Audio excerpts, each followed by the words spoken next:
last 5 to 6 months, and I've been chatting to people in culture leads, and money's being not necessarily money's being pulled from wellbeing initiatives because some companies are tightening their budget, and then they're relying more on the EAP to provide everything for them that they have. But we all know that EAPs don't necessarily impact everyone, and definitely usually the EAPs are not there from that preventative measure space, or being able to educate the leaders on how to have better conversations in this area.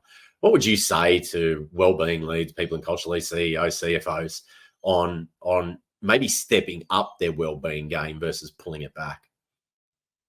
When it comes to mental health and wellbeing, I encourage people to look at this as a skill set as opposed to a project. So just as we invest and develop leadership programs overall in terms of our leadership skills, mental health conversation skills, psychological safety skills, and wellbeing skills actually sit within our overall leadership toolkit.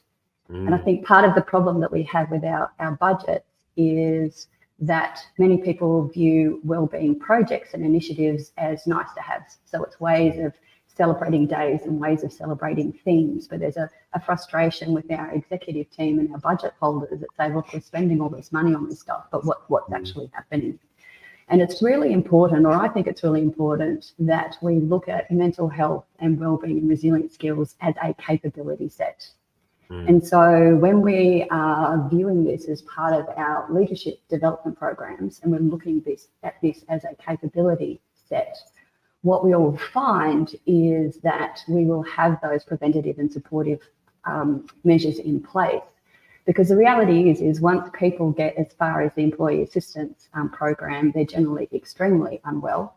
They're a high safety risk for themselves. They're also, unfortunately, considered a risk factor to the workplace as well.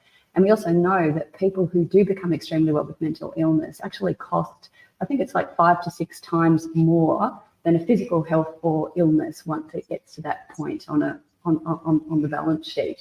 And so when we're talking budgets, one of the things I'd like to encourage our people teams, our safety teams and our executive teams to understand is that while this touches each of those areas, this is actually a really important organisational investment in prevention management and actually taking some of that mental health risk and cost off the balance sheet.